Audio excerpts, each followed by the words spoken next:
Hello guys, आज चाहिँ हामी दोमुखातिर लाग्दैछौँ घुम्नलाई। रेडी भएर हिँड्यौँ हामी सुई अलिको बाटो जाँदैछौँ।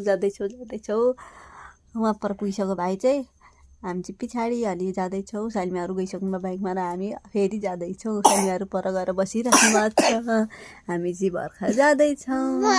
के बिग्रेको बाटो देखाउनु भनेर यहाँ हामी चाहिँ आफूले थोप्ला देखाउँदै हाँस्दैछौँ। फेरि देखायौँ बिग्रेको बाटो भनिँदैछ नि त, खाल्टाङ र खुल्टुङ। अनि यहाँ चाहिँ डोजरले पनि बाटो मिलाउँदैछ। सरर जाँदैछौँ हामी। दोमुखाको गेट अगाडि पुग्यौँ।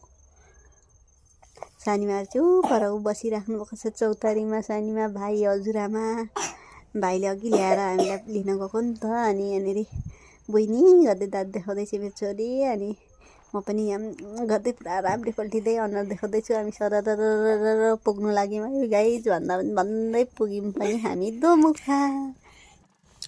दोमुखाको अगाडिको ब्रेन्चीमा टक्क लाएर बसेर हामी हाम्रो झ्याङराङ्ग भएको कपाल मिलाउँदै अमला खानातिर लाग्यौँ।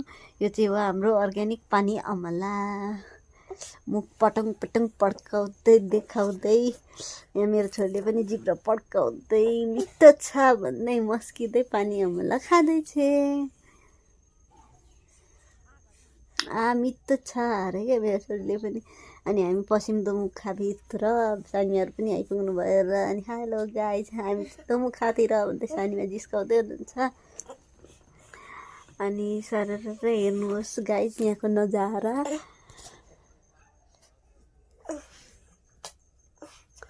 अनि यहाँ सबै सुनसान रहेछ। अनि वरिपरि घुमाउँदै देखाउँदैछु कि म चाहिँ।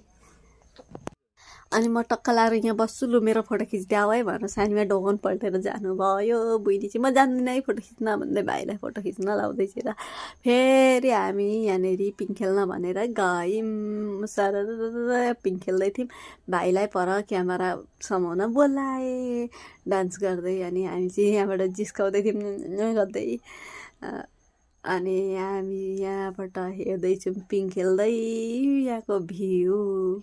भाइ त्यता घुम्दैछ, ठुलो भाइ सानो भाइ के गरेको मेरो दादा र दिदीहरूले भन्दै मुन्टो घुमाउँदै पिङ खेल्दै हेर्दैछ।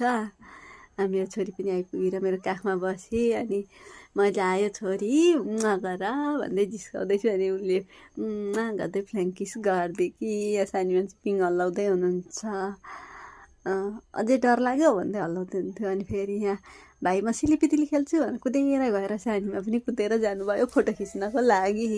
अनि हतार समाउनु भयो लड्छ कि भनेर।